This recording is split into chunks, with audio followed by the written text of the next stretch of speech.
اور میں کہتا ہوں بھائی، جس نے ایک بیٹے کو وکیل بنایا، جج بنایا اور ڈاکٹر بنایا، بڑی بڑی 4 بیٹوں کو 4 ڈگریاں دے کے چلا گیا اور ایسی قبر میں جا کے لیٹ گیا، میں کہتا ہوں سب سے بڑی بغیرتی کی موت مرا ہے۔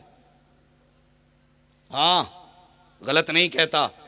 مزاج دیکھو، ڈاکٹر صاحب بیٹھے ہوئے ہیں، یہ تصدیق کریں اس بات کی، جو لوگ آئی سی یو میں پڑے ہوتے ہیں ان کی موت بڑی مایوسی کی ہوتی ہے۔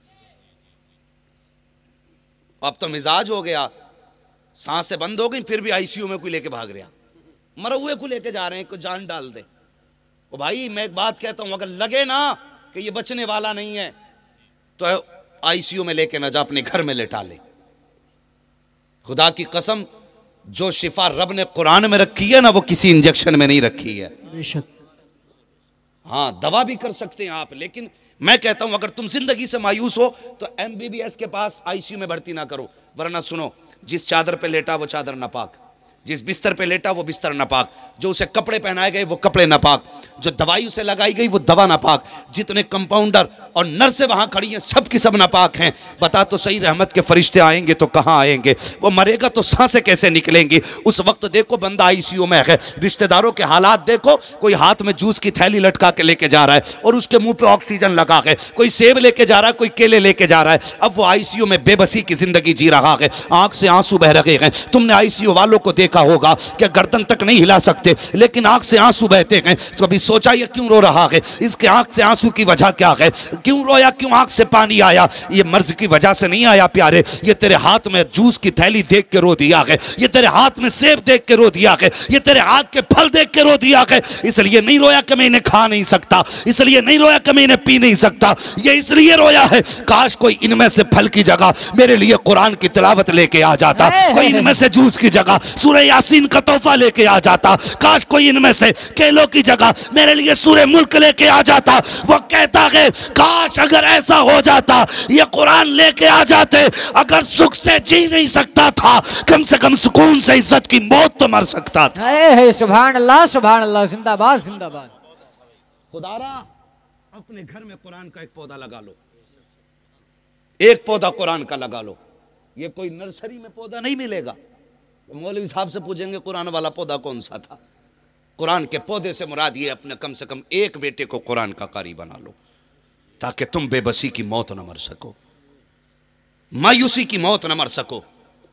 جب تمہاری سانسیں اٹکنے لگے تو کوئی امام صاحب کو تلاش کرنے نہ بھاگے، محلے کے حافظ کو تلاش نہ کرے، سانسیں تیری اٹکنے لگے بیٹا آ کے کہ ابا اداس نہ ہو، جو قرآن تو نے سکھایا تھا اسی دن کے لیے سکھایا تھا، پریشان کیوں ہوتا کہ تلاش کی ضرورت نہیں ہے، ابا جی تیرا بیٹا قرآن پڑھ کے سنائے گا۔ اللہ اکبر، جب اس شان سے بیٹے قرآن پڑھتے ہیں نا پھر زندگی دیکھو، باپ بے بسی کی موت نہیں پڑتا مرتا، بلکہ ادھر بیٹے کے لب پہ قرآن ہوتا ہے، ادھر اس کے جسم سے آسانی سے جان نکل جایا کرتی ہے۔ سبحان اللہ، سبحان اللہ۔ اور ایک بات اور کہہ دوں، یہ دیکھنے میں چھوٹے موٹے لگ رہے ہیں آپ کو، اور کبھی یہ مت سوچنا سنگل پسٹن کا آدمی ہے تو کام بھی سنگل ہی کرے گا، ہاں ہمارے ہی جیسے ہیں، ہم ان کے جیسے ہیں، ہم بھی کوئی 30 مارخہ نہیں ہیں، مگر سنیں میری باتیں بڑی ذمہ داری کے ساتھ کہہ رہا ہوں۔ ایک مزاج ہے خدا را، پوری دنیا لگی ہے مدرسوں کو بند کرنے پہ، پوری دنیا لگی ہے۔ یہ کرونا پرونا جو چل رہا ہے نا، یہ صرف ایک کھیل ہے دنیا کو جاہل بنانے کا، ہاں جسے مرنا اسے مرنا ہے۔ ہم مومن ہیں، ہمارا عقیدہ موت اپنے وقت سے نہ ایک لمحہ پہلے آ سکتی ہے نہ ایک لمحہ بعد میں آ سکتی ہے، جس کی رب نے جیسے لکھ دی ویسے ہی آنی ہے۔ جی کسی نے حضرت علی سے کہا تھا علی امیر المومنین ہو، تمہارے اتنے سارے دشمن بھی ہیں، اپنے ساتھ 8-10 جوانوں کا دستہ تو رکھا کریں۔ کہا کس لیے؟ کہ تاکہ وہ آپ کے دشمنوں سے حفاظت کرے۔ کہا دشمن گھیر لیں گے تو کیا ہوگا؟ مار دیں گے۔ کہا جی، فرمانے لگے جب تک وقت نہیں آئے گا علی کی حفاظت خود علی کی موت کرے گی۔ سبحان اللہ، سبحان اللہ۔ ہاں، جب تک وقت نہیں آئے گا موت خود ہماری حفاظت کرتی ہے، جب وقت آتا ہے تو پھر بندہ 7 تالوں میں بند ہو جائے تو بچے گا؟ نہیں، بولو بچے گا؟ نہیں بچے گا۔ گاڑی لینے جاتے ہیں، کہتے ہیں ایئر بیگ کتنے ہیں اس میں؟ کیوں؟ کہ گرے گی تو مریں گے نا۔ اچھا، ایئر بیگ بچا لیں گے؟ قرآن تو کہتا 7 تالوں میں بھی بند ہو جاؤ تب بھی موت تمہیں تلاش کر لے گی، وہ مرنا ہے نا۔ تو پھر سنیے، موت سب کو آنی ہے، انتقال ہوتا ہے، کہتے صاحب فلاں صاحب کو بلاؤ نماز جنازہ کے لیے، فلاں صاحب کو بلاؤ نماز جنازہ کے لیے. عقیدت ہے آپ کی، آپ نے کسی کو بھی آواز دے دی. لیکن سچ بتاؤ، بات کڑوی ہے لیکن سچی ہے. آپ نے مجھے بلایا، میں نے نماز جنازہ پڑھا دی. میں آیا، میں نے یوں ہی پڑھائی اور چلا گیا. کیوں؟ مرنے والے سے کوئی مجھے ایسی ہمدردی تو تھی نہیں جو میں رو دیتا. اس کا احسان مجھ پہ ایسا تھا نہیں جو میں یاد کر لیتا. ٹھیک ہے، میں آیا، میں نے ہاتھ اٹھائے، چلا گیا. اور فرض کریں اگر میری جگہ پہ میری جگہ پہ مرنے والے کا اگر بیٹا کھڑا ہو مصلی پہ، جب وہ ہاتھ اٹھائے گا تو باپ کی بچپن کی شفقتیں یاد آئیں گی. جب وہ کہے گا اللہ اسے بخش دے تو اس کے کھلائے لقمے یاد آئیں گے. ادھر ہاتھ اٹھیں گے، آنکھ آنسو کے 2 قطرے نکلیں گے. اور سن، وہ اتنا کریم ہے، وہ اتنا کریم ہے کہ اگر راضی نہ ہو تو پہاڑ برابر سونا دے دو تب بھی راضی نہیں ہوتا. اور اگر وہ ماننے پہ آ جائے تو 2 آنسو گرا دے تو بڑی آسانی سے مان جاتا. اے سبحان اللہ.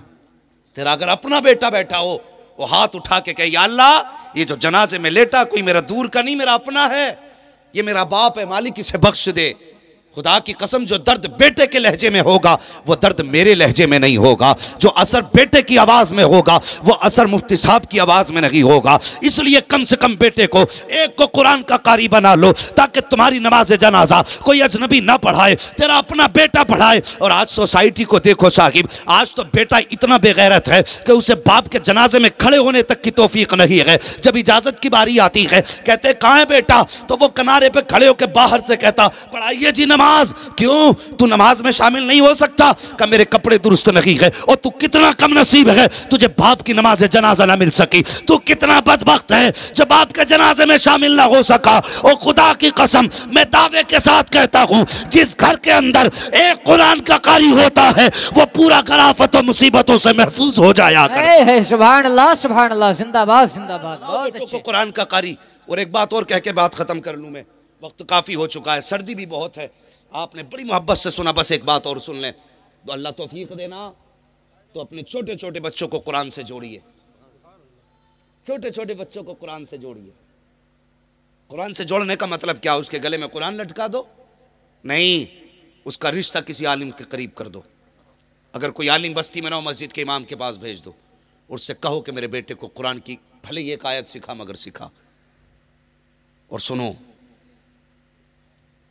میں یہ بات بھی اکثر کہتا ہوں، اگر آپ کا 5 سال کا بچہ ہے اور امام صاحب نے اسے سورہ فاتحہ سکھا دی ہے یا صرف بسم اللہ سکھا دی، باقی چھوڑ دو، صرف بسم اللہ سکھا دی، آپ کے جنازے میں ہزاروں آئیں گے، لاکھوں لوگ بھی ہو سکتے ہیں آپ کے جنازے میں.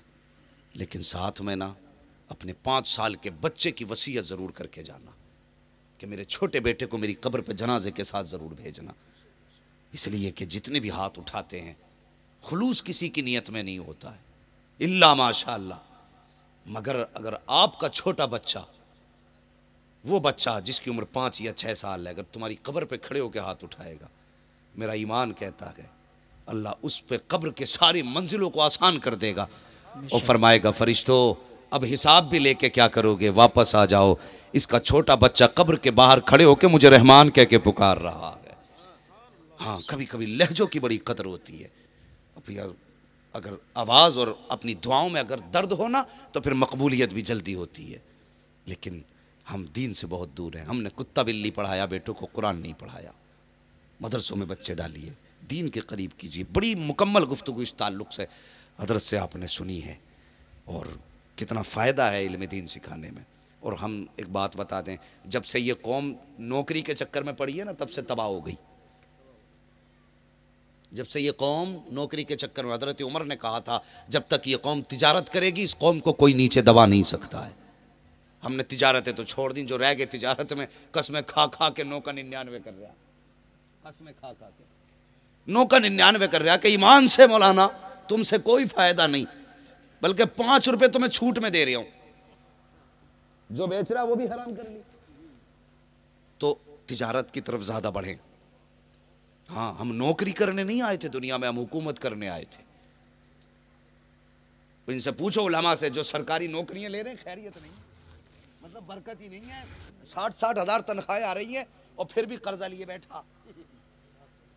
اور پرائیویٹ پڑھانے والے، مسجد کے 5,000 کے امام ان کی زندگی دیکھو، بھلے چٹنی سے کھا سکتے ہیں، 5 روپے کا قرضہ سر پہ نظر نہیں آئے گا۔ اللہ نے یہ برکتیں رکھی ہیں۔ تو ہم یہاں نوکری کرنے نہیں آئے تھے، ہم یہاں حکومت کرنے آئے تھے۔ کوشش کریں تجارت کی طرف زیادہ بڑھیں اور اپنے آپ کو تجارت کی طرف لے کے جائیں، بزنس آپ آگے کریں، لیکن دھوکہ دے کے نہیں۔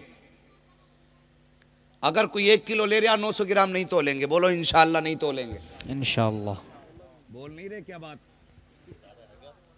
کہ 1 کلو میں پورا 1 کلو تولیں گے؟ انشاءاللہ۔ بولو انشاءاللہ۔ ہاں، اور دکان پہ چلے جاؤ نا، ابھی پیپلز خانے میں اتنی لائٹیں جلا گئے، کپڑا دی گئی ہے تو پہلے لائٹیں جلا رہی ہے۔ کیا مسئلہ ہے بھائی؟